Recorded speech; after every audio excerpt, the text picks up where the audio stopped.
الصمد لم يلد ولم يولد ولم يكن له كفوا أحد.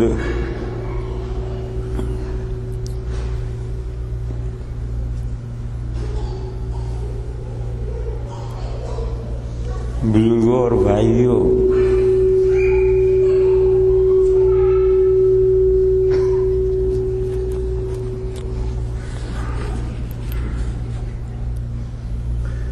میں نماز میں چوتھی صف میں کھڑا تھا تو قاری صاحب کی پوری قرأت صاف سمجھ میں آ رہی تھی.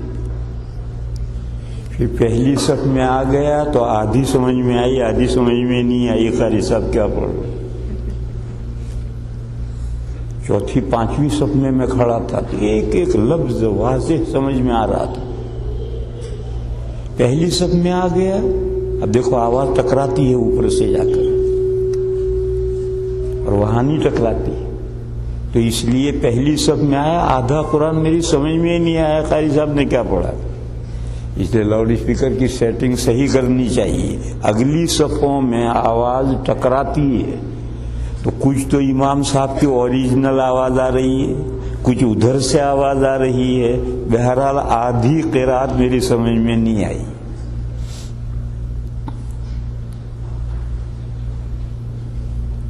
امام صاحب نے آخری رکعت میں یہ چھوٹی سی سورت پڑھی ہے. تھوڑا وقت ہے تو اس چھوٹی سی سورت ہی کو سمجھ لیا جائے.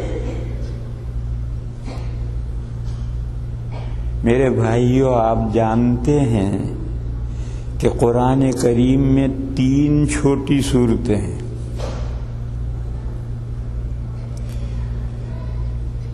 کیوں چھوٹی صورتیں کیوں ہیں اور 3 ہی کیوں ہیں؟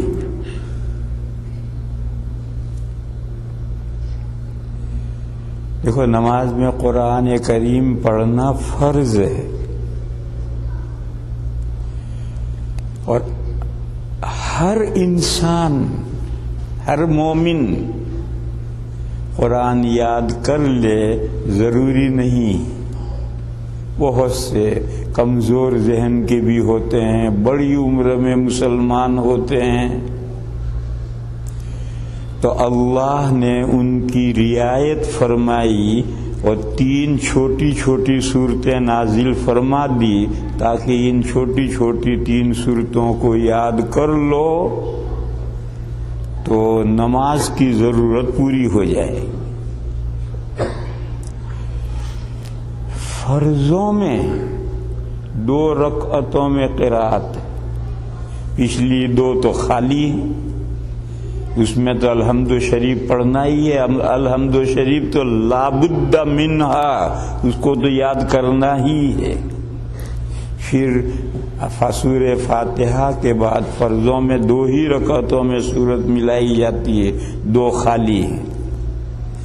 نفلوں میں ہر 2 رکعت الگ نماز ہے، بلکہ 3 امام تو یہ فرماتے ہیں کہ ہر نفلوں میں ہر 2 پر سلام پھیرنا افضل ہے. اب صرف ایک نماز ایسی رہ جاتی ہے جس کی 3 رکعتوں میں قرأت ضروری ہے، وتر کی نماز. یہی ایک نماز ہے جس کی 3 رکعتوں میں قرأت ہے. وتر کے علاوہ کوئی دوسری نماز ایسی نہیں ہے جس میں 2 سے زیادہ رکعتوں میں قرأت ضروری ہو. تو ایک تو سورہ فاتحہ، وہ تو ہر مومن کو پڑھنی، یاد کرنی ہے، پڑھنی ہے.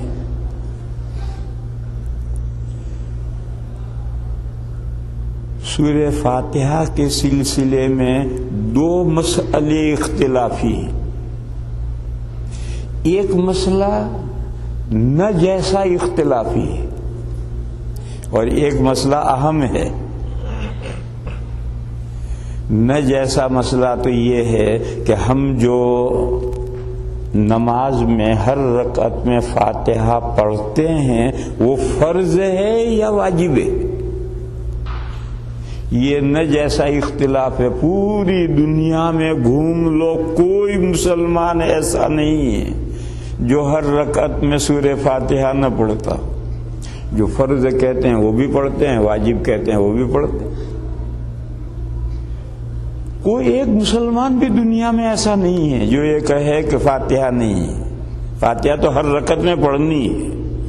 اب اسے تمہارا جی چاہے فرض کہہ لو، حضرت امام شافعی علیہ الرحمہ فرماتے فرض ہے، تمہارا جی چاہے واجب کہہ لو، امام ابو حنیفہ علیہ الرحمہ واجب کہتے ہیں، مگر پڑھنا سبھی مسلمانوں کے نزدیک فاتحہ ہر رکعت میں پڑھنا ضروری ہے۔ اس لیے میں نے کہا کہ یہ اختلاف تو نہ جیسا اختلاف۔ ایک دوسرا اختلاف یہ ہے کہ امام کے پیچھے مقتدی کو فاتحہ پڑھنا ہے یا نہیں، یہ اہم اختلاف۔ حضرت امام شافعی علیہ الرحمہ فرماتے ہیں کہ سری نمازوں میں مقتدی کے لیے فاتحہ پڑھنا فرض ہے، اگر مقتدی فاتحہ نہیں پڑھے گا اس کی نماز نہیں ہوگی۔ اور جہری نمازوں میں شوافی یہ کہتے ہیں کہ مقتدی کے لیے فاتحہ پڑھنا فرض ہے، اگر نہیں پڑھے گا تو نماز نہیں ہوگی۔ حضرت امام ابو حنیفہ اور حضرت امام مالک علیہ الرحمہ فرماتے ہیں کہ جہری نمازوں میں مقتدی کے لیے فاتحہ پڑھنا مکروہ ہے، اس کو خاموش رہ کر امام کی قرات سننی ہے۔ اور سری نماز میں حنفیہ کے یہاں 5 قول ہیں اور امام مالک علیہ الرحمہ کے یہاں مستحب ہے۔ حضرت امام احمد علیہ الرحمہ فرماتے ہیں کہ جہری نماز میں 2 صورتوں میں فاتحہ پڑھنا جائز ہے، امام کے سقطوں میں پڑھے، یعنی جب امام کہے الحمدللہ رب العالمین تو مقتدی جلدی سے کہہ دے الحمدللہ رب العالمین، الرحمن الرحیم تو وہ جلدی سے کہہ دے الرحمن الرحیم، سقطوں میں پڑھے۔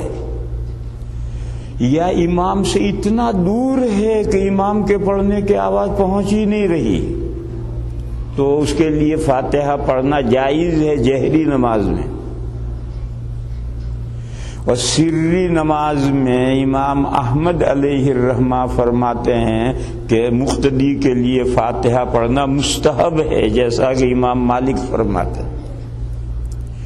تو یہ مقتدی کو فاتحہ پڑھنی چاہیے یا نہیں پڑھنی چاہیے، یہ تو ایک اختلاف ہے اہم، لیکن فاتحہ نماز میں فرض ہے یا واجب ہے یہ کوئی نہ جیسا مسئلہ ہے، ساری دنیا کے مسلمان فاتحہ پڑھتے ہیں، اس لیے فاتحہ تو ہر مومن کو یاد کرنی، پھر اس کے بعد میں قراءت سورت ملانی ہے، وہ سورت ملانا واجب ہے۔ تو میں نے کہا کہ وتر ایک ایسی نماز ہے جس کی 3 رکعتوں میں سورت ملانی ہے، اس کے علاوہ ہر نماز میں 2 ہی رکعت میں سورت ملانی ہے، اس لیے اللہ پاک جل شانہ عما نوالہ نے 3 چھوٹی چھوٹی سورتیں نازل کر دی تاکہ ہر مسلمان اسے یاد کر سکے۔ دیکھو میرے بھائیو، اسی طریقے پر شریعت نے نماز میں، فرض نماز میں عوام کا بہت خیال رکھا۔ دیکھو رکوع میں تسبیح کہنی ہے تو قرآن میں سے تسبیح لی، سبحان ربی العظیم، وہاں سے تسبیح لی، قرآن میں سے نئی نہیں دی۔ سجدے میں تسبیح کہنی ہے تو قرآن میں سے لی، سبحان ربی العالی، اور رکوع میں اور سجدے میں ٹھہرانا ہے تو اسی جملے کو کہا ریپیٹ کرو، لمبا ذکر نہیں بتلایا، چھوٹا سا ذکر ہے اور بھی قرآن میں سے اٹھایا۔ قرآن تو ہر مسلمان پڑھتا ہی ہے، وہ تو بہت آسان ہے. تو قرآن میں سے تسبیح لی اور پھر اس کو لمبا ذکر نہیں بتایا کہ اسی کو 3 مرتبہ کہو، کم از کم 5 مرتبہ کہو، اور جتنا رکوع لمبا کرنا ہو، سجدہ لمبا کرنا ہو، اسی کو ریپیٹ کرتے جاؤ.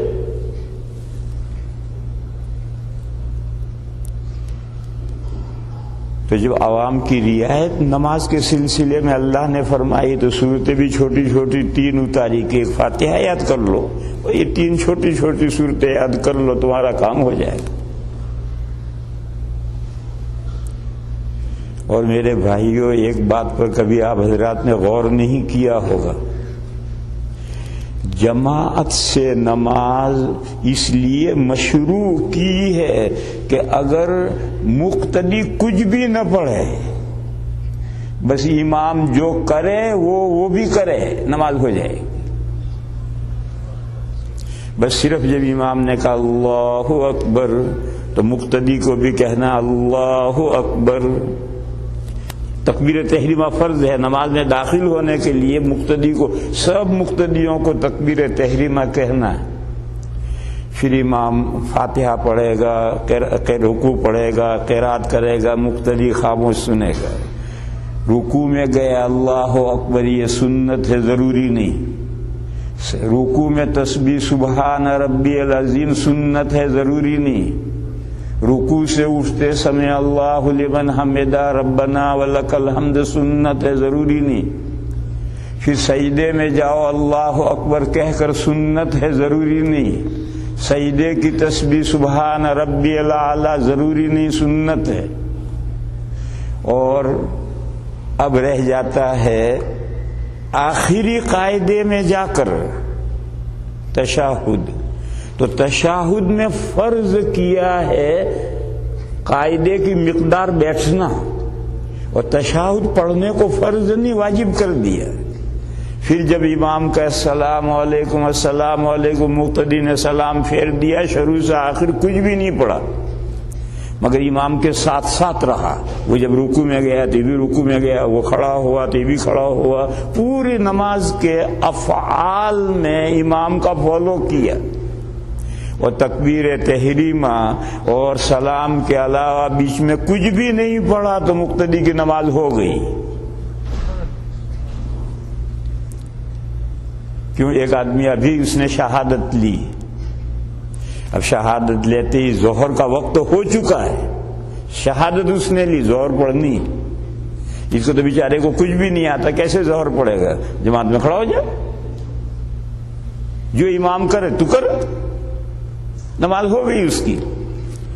اگر اس نے شروع سے آخر تک کچھ بھی نہیں پڑھا، صرف تکبیر تحریمہ کہنی ہے، اور وہ بھی اللہ اکبر نہ کہہ سکے تو صرف اللہ اتنا کہہ دے تو نماز شروع ہو گئی. اور نماز کے ختم پر تو سلام بھی فرض نہیں. خیر، میں سمجھا کیا رہا ہوں کہ اللہ نے یہ جو جماعت کی نماز مشروع کی ہے، یہ اس لیے کی ہے کہ بندے طرح طرح کے ہوتے ہیں. ہر بندہ جو پیچھے آ کر کھڑا ہو گیا، کشتی میں بیٹھ گیا، پار ہو گیا. تو نماز کے سلسلے میں بہت رعایت کی، فرض نماز کے سلسلے میں بہت رعایت. اور نفلیں اگر پڑھنی ہیں، ایک آدمی تہجد پڑھنا چاہتا ہے، لمبے تہجد، اور اس کو ان 3 صورتوں کے علاوہ کچھ یاد ہی نہیں ہے تو قل ہو اللہ احد 100 مرتبہ پڑھے ایک رکعت میں. ایک رکعت میں قل ہو اللہ احد 100 مرتبہ پڑھ، اور دوسری رکعت میں بھی 100 مرتبہ پڑھ. جتنا لمبا چاہے تو تہجد کو کر لے. فرضوں میں تکرار تو مکروہ ہے، فرضوں میں تکرار تو مکروہ ہے، نفلوں میں تکرار مکروہ نہیں ہے. بہرحال اتنی تفصیل یہ بات جاننے کے لیے کافی ہے کہ اللہ نے نماز کے سلسلے میں بندوں کی بے حد رعایت فرمائی ہے. تو 3 چھوٹی چھوٹی. دوسری وجہ ہنسنے کی، حقیقی نہیں، ہنسنے کی. بعضا بڑا سست ہوتا ہے، بہت کچھ قرآن ہی سے یاد ہے لیکن فٹافٹ نماز پڑھتا ہے. پہلے چل 3 چھوٹی چھوٹی صورتیں ہیں، نمٹا. تو جو لیزی ہیں سست، ان کے لیے بھی سامان کر دیا، لے تجھے لمبا پڑھنے کا جی نہیں جاتا، چل چھوٹی چھوٹی صورتوں سے نماز نہیں مٹا۔ یہ تو سب ویسے ہی باتیں تھیں۔ یہ دوسری بات جو ہے یہ صرف ہنسنے کی، پہلی بات تو حقیقی، اور اس سے زیادہ سمجھو۔ دیکھو میرے بھائیوں، عوامل تین ہیں۔ عوامل کا کیا ترجمہ ہے حضرت؟ عوامل تین ہیں، فیکٹر تین ہیں۔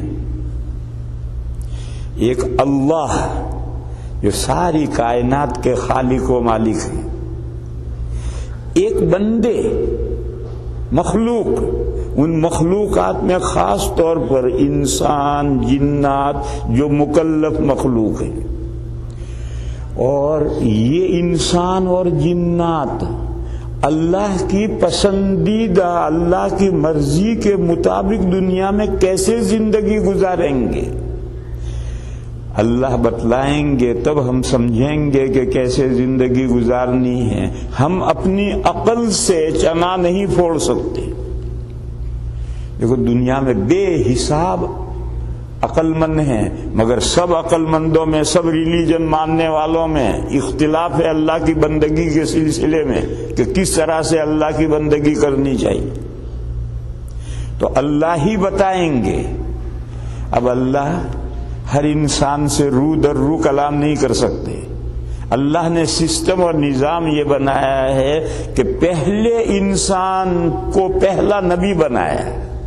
آدم علیہ السلام نبی ہیں، ان کے پاس اللہ سے ہدایات آئیں گی، ان ہدایات پر خود آدم علیہ السلام بھی عمل کریں گے اور اپنی اولاد کو بھی بتلائیں گے عمل کریں۔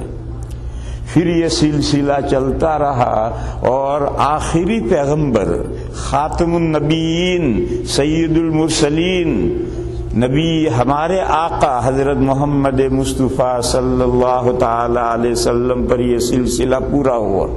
تو اللہ اور بندوں کے بیچ میں واسطہ ہے، اس واسطے سے اللہ کے احکامات بندوں تک آئیں گے اور بندوں کو یہ پتہ چلے گا کہ مجھے ایسی زندگی گزارنی چاہیے تاکہ میرا خدا، میرا آقا، میرا خالق اور میرا مالک مجھ سے خوش ہو اور دوسری دنیا میں مجھے جنت میں بسا دے۔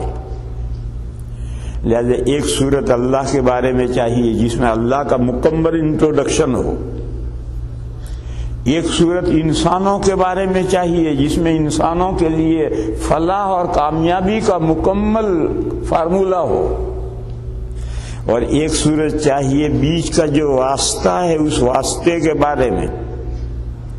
اس واسطے کو اللہ تو جانتے ہیں، تو اللہ کا بندہ ہے، اللہ کا نائب ہے، لیکن اس واسطے کو انسان نہیں جانتے۔ لہذا ضروری ہے کہ اس واسطے کا تعارف انسانوں کے سامنے کروایا جائے کہ دیکھو بیچ کا واسطہ ایسا ایسا ہے۔ جب ایسا ایسا ہے لوگوں کو پتہ چلے گا تو لوگ بات غور سے سنیں گے۔ جیسے ہمارے حضرت مولانا نے کچھ انگریزی میں میرا تعارف کرایا ہوگا، پتہ نہیں کیا کرایا، کیوں کرایا؟ اس لیے تاکہ آپ حضرات کو جو مقرر تقریر کرے گا اس کی اہمیت پہلے سے ذہن میں ہو تو آپ بات غور سے سنیں، یہی مقصد ہوتا ہے۔ تو وہ جو بیچ کا واسطہ ہے اسے اللہ تو جانتے ہیں، وہ اللہ کا بندہ ہے، اللہ کا رسول ہے، اللہ کا نبی ہے، اللہ نے اس کو منتخب کیا ہے، اللہ کے کو تعارف کی ضرورت نہیں ہے، لیکن ان بندوں کے سامنے اس واسطے کا تعارف کرانا ہے تاکہ بندے اس واسطے کو پہچانے اور پہچان کر اس کا فالو کریں۔ وہ جو میسیج لایا ہے اللہ کے یہاں سے اس میسیج کو قبول کریں۔ اس لیے ایک صورت قل هو اللہ احد، اس صورت میں اللہ کا مکمل تعارف ہے، اور دوسری صورت انا اعطیناک الکوثر، اس صورت میں نبی پاک صلی اللہ تعالی علیہ وسلم کی شان اور حضور کے اوصاف کا ذکر ہے اور حضور کا تعارف کروایا ہے انسانوں کے سامنے کہ بیچ کا واسطہ ایسا ایسی ہستی۔ اور تیسری صورت میں ہول مین کائنڈ، ان کے لیے وہ زندگی جو اللہ کو پسند ہے، وہ زندگی کا فارمولہ کیا ہے؟ مکمل فارمولہ اس میں ذکر کر دیا۔ حضرت امام شافعی علیہ الرحمہ نے فرمایا ہے کہ اگر اللہ تعالیٰ پورا قرآن کریم نازل نہ کرتے، صرف والعصر نازل فرما دیتے، تو تمام انسانوں کی اصلاح کے لیے یہ سورت کافی ہے۔ یہ کوئی معمولی آدمی کا قول نہیں ہے، حضرت امام شافعی علیہ الرحمہ کا ارشاد ہے، یہ تنہا سورت تمام انسانوں کی اصلاح کے لیے کافی ہے۔ کیسے؟ اس میں انسان کی اصلاح کا مکمل فارمولہ ہے۔ تو میں نے کہا تھا کہ فیکٹر 3 ہیں، عوامل 3 ہیں، اللہ جو خالق و مالک ہے، اور بندے جو مخلوق ہیں اور بندے ہیں۔ بندے ہیں تو ان کے نیچر میں بندگی ہے، ان کے نیچر میں ورشپ ہے۔ ہر انسان کو ورشپ کرنی ہے، یا تو اللہ نے عبادت کا جو طریقہ بتایا اس طریقے پر عبادت کرو، نہیں تو اپنے دماغ سے گھڑ گھڑ کر کے عبادت کے طریقے گھڑ گھڑ کر کے عبادت کرنی ہے۔ انسان کا نیچر، انسان کا ضمیر، انسان کا قلب بے چین رہتا ہے بندگی کے لیے۔ بس یا تو اللہ کے بتلائے ہوئے طریقوں پر اللہ کی بندگی کرو، اور اگر اس طریقے پر نہیں کرو گے تو پھر اپنے ذہن سے بندگی کے طریقے، عبادت کے طریقے گھڑنے پڑیں گے، اور گھڑ گھڑ کر کے اللہ کی بندگی جھوٹی کھوٹی بندگی کر کے اپنے نفس کو تسلی دے۔ بندگی تو بہرحال کرنی ہے، اور بندگی کرنی کیسے؟ اس کے صحیح طریقے ہیں اور یہ غلط طریقے ہیں۔ صحیح طریقے ہیں وہ جو اللہ نے بتلائے، اور اللہ یہ طریقے بتلاتے ہیں نبیوں اور رسولوں کے واسطے سے۔ بس بیچ میں نبیوں اور رسولوں کا واسطہ ہے، ایک صورت اس کے تعارف کے لیے آئی۔ دوسری بات سمجھو، بندوں کی اصلاح سے تعلق رکھنے والا جو فارمولہ ہے اس میں 3 آیتیں، اور نبی پاک صلی اللہ تعالی علیہ وسلم کے حالات کے بیان میں جو سورت نازل فرمائی اس میں بھی 3 آیتیں، اور اللہ کے تعارف کے لیے جو سورت نازل ہوئی اس میں 4 آیتیں۔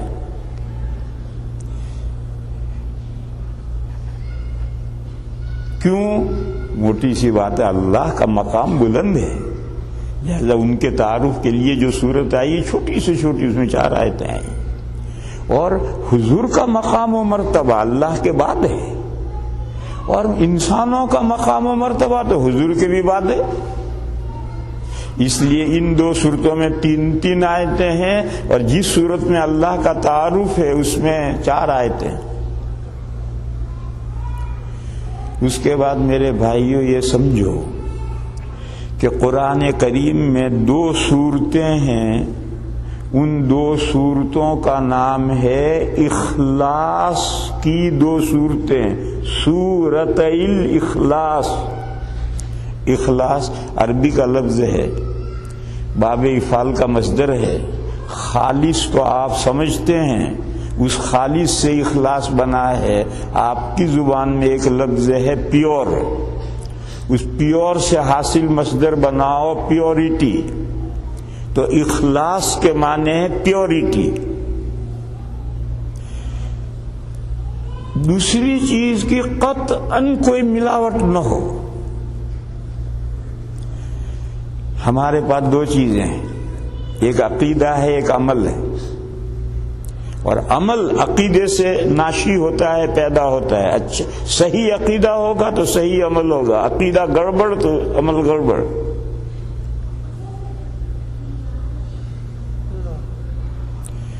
تو ایک پیورٹی تو عمل میں ہے، عبادت میں ہے، اور ایک پیورٹی عقیدے میں ہے۔ قُلْ يَا أَيُّهَا الْكَافِرُونَ، اس صورت میں اخلاص عبادہ کا بیان ہے کہ صرف اللہ کی عبادت کرو، کوئی شائبہ اللہ کی عبادت میں غیر اللہ کی عبادت کا نہیں آنا چاہیے۔ تو قُلْ يَا أَيُّهَا الْكَافِرُونَ جو یہ بھی اخلاص والی صورت ہے، مگر اس میں اخلاص فی العبادہ کا، عبادت میں اخلاص، پیورٹی. اور قل هو اللہ احد یہ بھی سورہ اخلاص ہے، مگر اس میں اخلاص فی الاعتقاد ہے کہ مومن کا عقیدہ اللہ کے بارے میں کیا ہونا چاہیے، بندوں کا عقیدہ اللہ کے بارے میں کیا ہونا چاہیے.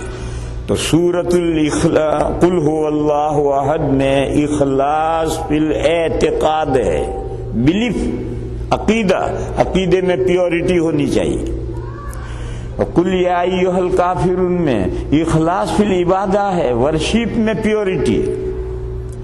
اور اس لیے دونوں صورتیں اخلاص والی دو صورتیں کہلاتی ہیں.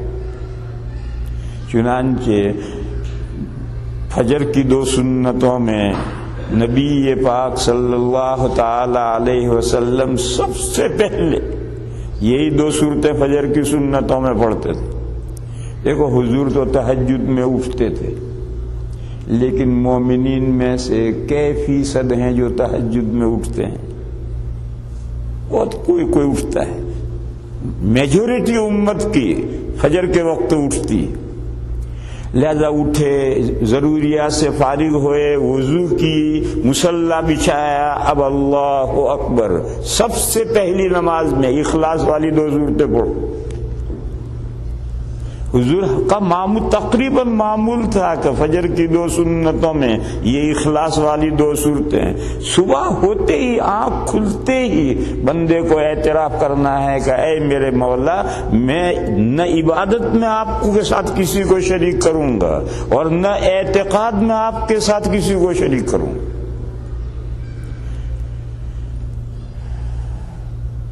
اس کے بعد یہ جاننا چاہیے کہ یہ قل هو اللہ احد صورت ہے، اس کا شان نزول کیا ہے.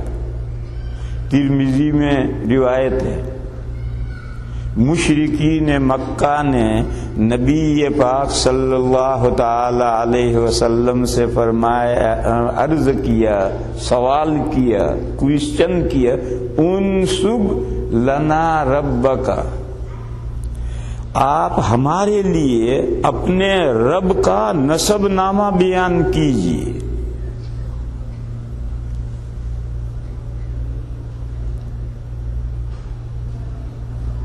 دیکھو یہ جتنے دیگر مذاہب ہیں ان کے جو جتنے بڑے ہیں ان سب کا نسب نامہ ہے.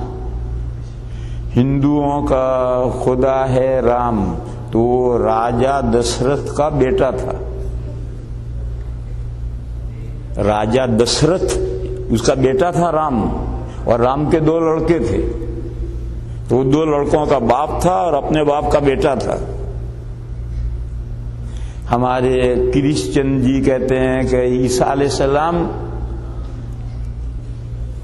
بیٹے ہیں اللہ کے، وہ فادر، یہ سن رشتہ جوڑ دیا ہے. یہ تو اچھا ہوا عیسیٰ علیہ السلام نے شادی نہیں کی. عیسیٰ علیہ السلام شادی کریں گے، جب دوبارہ اتریں گے اس وقت شادی کریں گے، اولاد ہوگی. لیکن آسمان پہ اٹھائے جانے سے پہلے شادی نہیں کی، ورنہ لڑکے بھی مانتے. تو خود ان کو تو لڑکا مان لیا اللہ کا.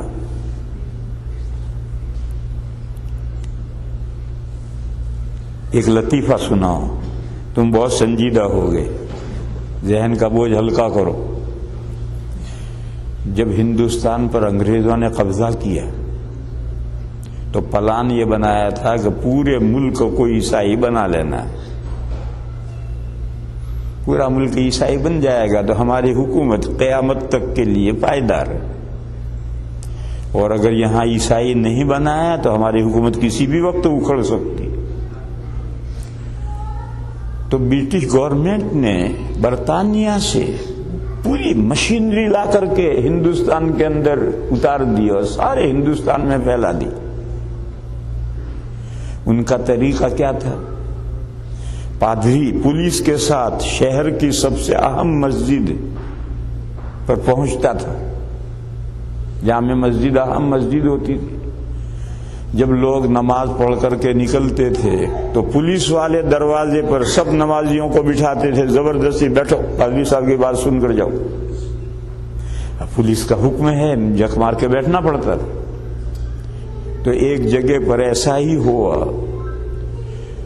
آج جب سب بیٹھ گئے تو پادری صاحب نے ڈرامائی انداز پر تقریر شروع کی. اس کو کہا وہ کالی ٹوپی والے کھڑے ہو. کیا نام ہے؟ کہ عبدالرحمان. تمہارے ابا کا نام کیا ہے؟ کہ اسحاق. اچھا بیٹھ جاؤ. فلاں صاحب کھڑے ہو. کیا نام تمہارے ابا کا؟ ایسے 25 آدمیوں کو مجمع میں سے کھڑا کیا. ہر ایک سے پوچھا کیا نام ہے تمہارے ابا کا؟ کیا نام ہے؟ سب نے بتایا. پھر اس کے بعد پادری نے کہا ارے مسلمانوں تمہاری عقلوں پر پتھر پڑ گئے ہیں، یہ کیا ہوا ہے؟ دیکھو اس مجمع میں سے میں نے 25 آدمیوں سے پوچھا، ہر ایک نے اپنا نام بتلایا، اپنے ابا کا نام بتلایا، اور تم کہتے ہو کہ حضرت عیسیٰ علیہ السلام کا کوئی باپ ہی نہیں تھا. تم سے اگر میں یہ کہہ دوں تو تم برداشت کرو گے؟ اور تم عیسیٰ علیہ السلام کے بارے میں یہ کہتے ہو کہ ان کا کوئی باپ نہیں تھا.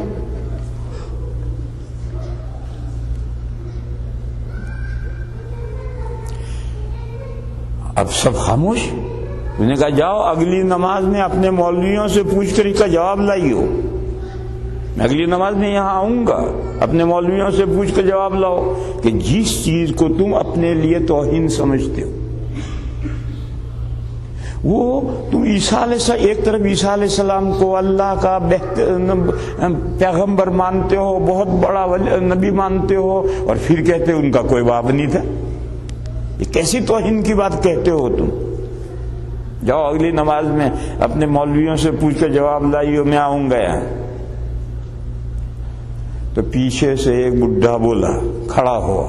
اس نے کہا پادری صاحب آپ کی بات کا جواب تو ہم اپنے مولویوں سے پوچھ کر اگلی نماز میں لائیں گے، لیکن میں آپ سے پوچھتا ہوں کہ عیسیٰ علیہ السلام کا باپ ہے کوئی؟ اس نے کہا ہاں ہے. کون ہے؟ کہ اللہ تعالی وہ سن آف گاڈ ہیں. اچھا سن آف گاڈ ہیں. گاڈ کی طاقت کتنی ہے؟ اس نے کہا آل مائٹی ہیں. تو اس نے کہا تیرے آل مائٹی گاڈ کے کل لونڈے کتنے ہیں؟ لونڈے یعنی لڑکے وہاں کی زبان، کہ تیرا جو گاڈ ہے آل مائٹی اس کے کل لڑکے کتنے ہیں؟ کہنے لگا بس ایک جیسس ہے اور کوئی نہیں ہے. تو اس نے کہا پھر تیرے گاڈ سے تو میں اچھا میرے 10 لونڈے ہیں. جا اس کا جواب تو لائی اگلی نماز میں.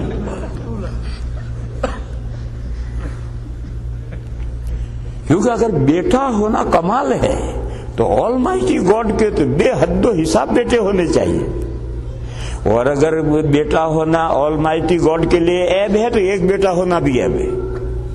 اگر عیب ہے تو ایک بیٹا ہونا بھی عیب ہے، اور کمال ہے تو اس کے تو بے حد و حساب آسمان کے تاروں جتنے بیٹے ہونے چاہیے. تو یہ جتنی قومیں ہیں ان قوموں میں آپ ان بدھسٹوں سے پوچھو، ان کے مہاتما بدھ ہیں، ان کے بھی ابا ہیں، امی سب ہیں. تو مشرکین نے حضور سے کہا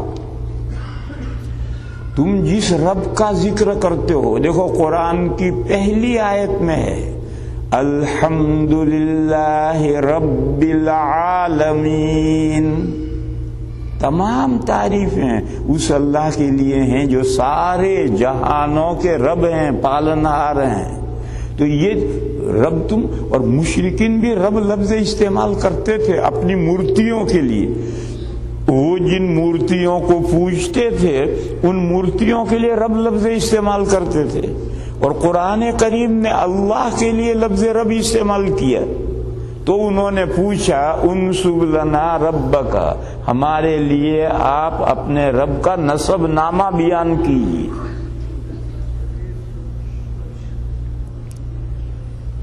یہ صورت نازل ہوئی. قل، آپ ان کو جواب دیجیے، هو اللہ، وہ یعنی میرا رب. تم نے پوچھا تھا مر رب کا، انسب رب کا، اپنے رب کا نسب نامہ بیان کیجیے. وہ یعنی میرا رب، میرا پروردگار اللہ ہے. یہ اس میرے پروردگار کا پروپر نیم ہے،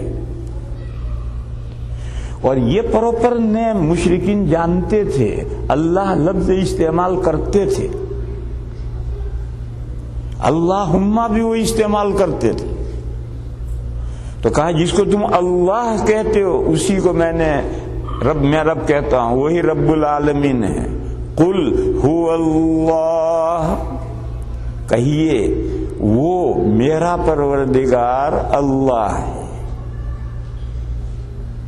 لیکن دیکھو پراپر نیم سے کچھ سمجھ میں نہیں آتا۔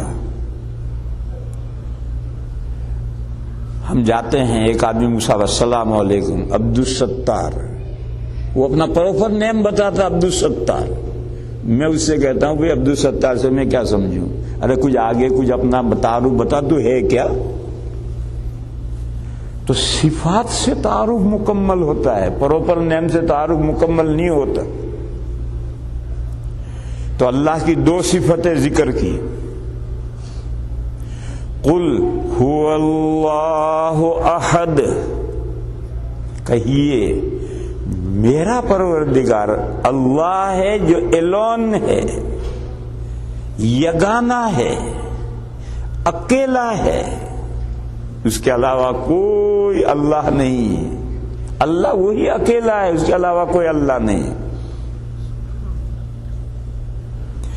اس بات کو بھی مشرکین مانتے تھے، اللہ جو پراپر نیم ہے اس کو بھی مشرکین جانتے تھے، اور اللہ اکیلا ہے اس کو بھی وہ مانتے تھے۔ دیکھو ہمارے ہندوستان کے ہندو اللہ کو مانتے ہیں اور تین صفتوں سے ان اللہ کو مانتے ہیں۔ وہ کہتے ہیں ایشور، ایشور کے معنی خالق، پیدا کرنے والا۔ پرمیشور، پرمیشور کے معنی ودود، محبت کرنے والا۔ جب آدمی کی اولاد ہوتی ہے تو آدمی کو اولاد سے محبت ہوتی ہے۔ جب اللہ نے یہ مخلوق پیدا کی تو اللہ کو اس مخلوق سے پیار ہے، تو وہ اللہ کو ایشور سے مانتے ہیں، پرمیشور سے مانتے ہیں۔ اور تیسرا بھگوان، بھگ کے معنی عبادت، اور وان جیسے پہلوان میں وان ہے، بھگوان یعنی معبود۔ ہندو اللہ کو ان تین صفتوں سے جانتے ہیں اور مانتے ہیں کہ ایشور ایک ہے، پرمیشور ایک ہے، بھگوان ایک ہی ہے، مگر عبادت اس کی نہیں کرتے۔ بھگوان وہ ایک ہی ہے، معبود وہ ایک ہی ہے، مگر عبادت اس کی نہیں کرتے۔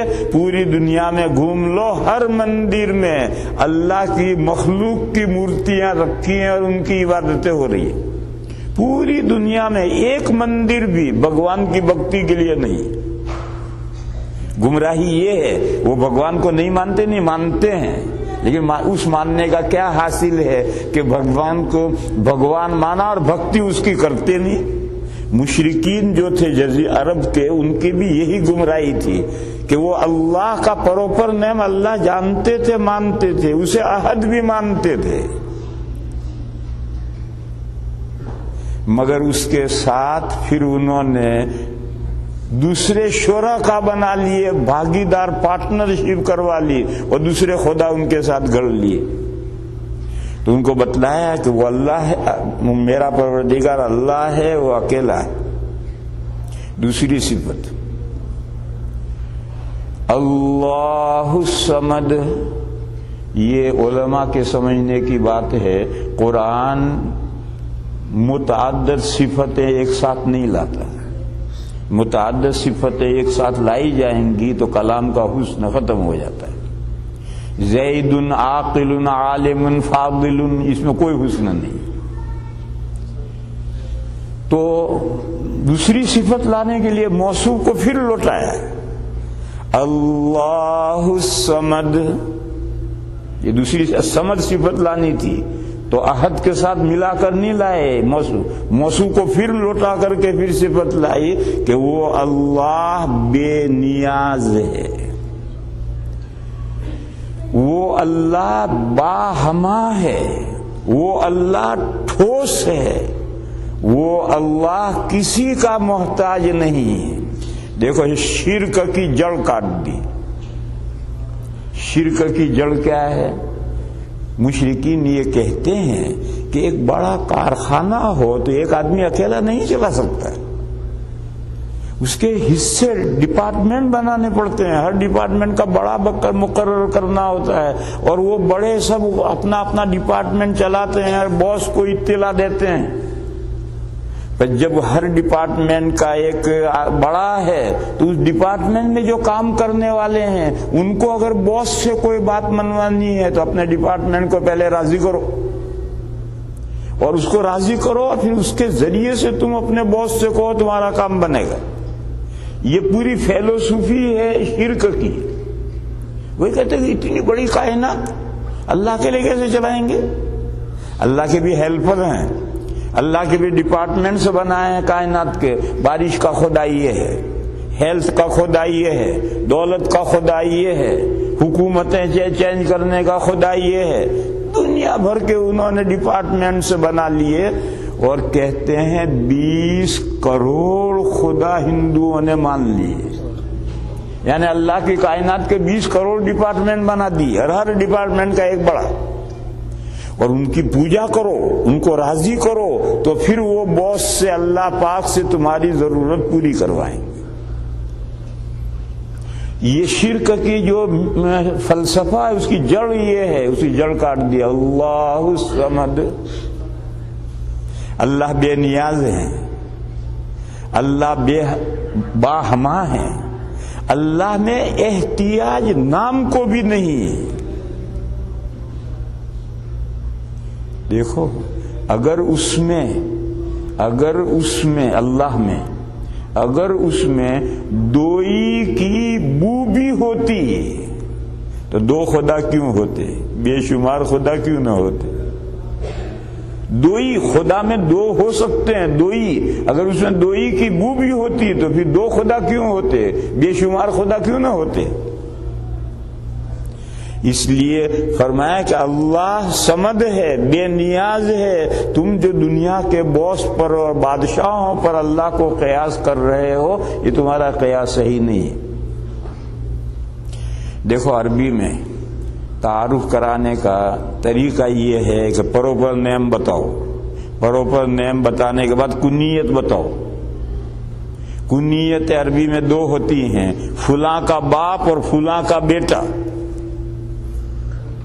ابو بکر، بکر کے ابا، ابن عمر، حضرت عمر کے بیٹے۔ کنیتیں دو ہوتی ہیں۔ قرآن نے کہا لم یلد، اللہ نے کسی کو جنا نہیں ہے، تو ابو کہاں سے ہوں گے؟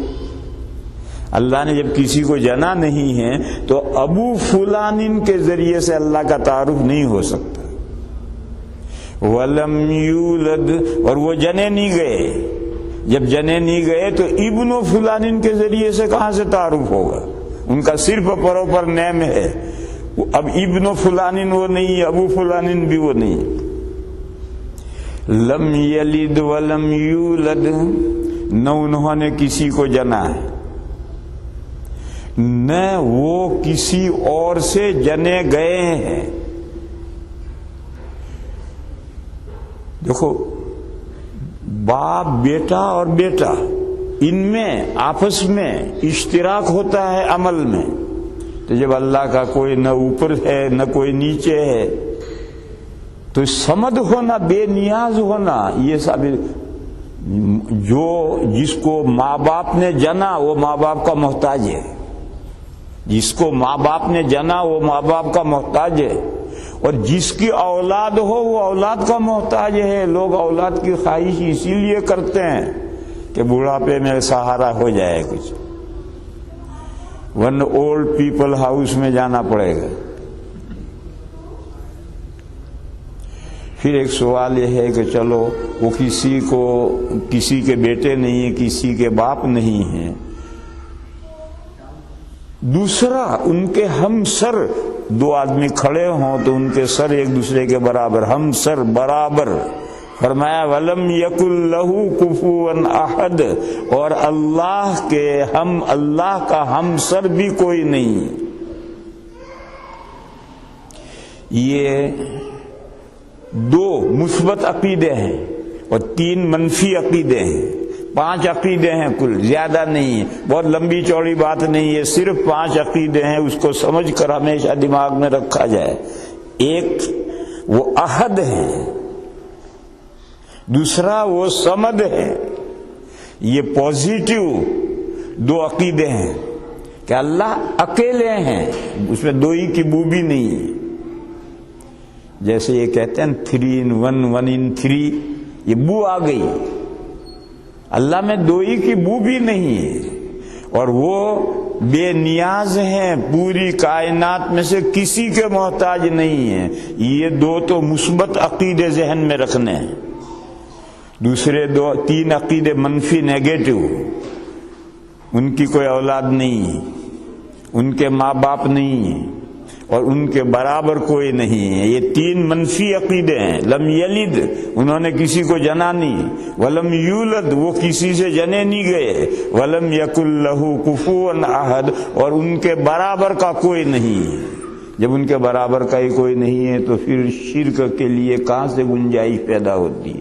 یہ مشرکین عرب کو جواب دیا کہ تمہارے جو رب ہیں، تم جو مورتیوں کو کہتے ہیں، تو تمہارے مورتیاں تو بے شمار خدا ہیں تمہارے. ارباب متفرقون خیر، اور اللہ ایک ہے. اور تمہارے معبود تو محتاج ہیں، تم نے خود الگ الگ ڈپارٹمنٹ کے خدا بنا رکھے ہیں، وہ ساری کائنات کو نہیں سنبھال سکتے تمہارے عقیدے کے مطابق. اور وہ تمہارے نزدیک ان کے اولاد بھی ہے، ان کے ماں باپ بھی ہیں، اور برابر کے سارے خدا ایک دوسرے کے برابر کے خدا ہیں. یہ تمہارے سب میتھالوجی جو تمہاری ہے، شرکیات، توہمات، یہ سب تمہارے خود ساختہ باتیں ہیں. میرا پروردگار ان صفات کا حامل ہے. 2 مثبت صفتیں ہیں، 3 منفی صفتیں ہیں. اگر اتنی اللہ کی صفات پر آدمی سوچ کر غور کرے تو شرک کا دور دور تک کوئی شائبہ آدمی کے عقیدے میں پیدا نہیں ہوگا. وآخر دعوانا ان الحمدللہ رب العالمین.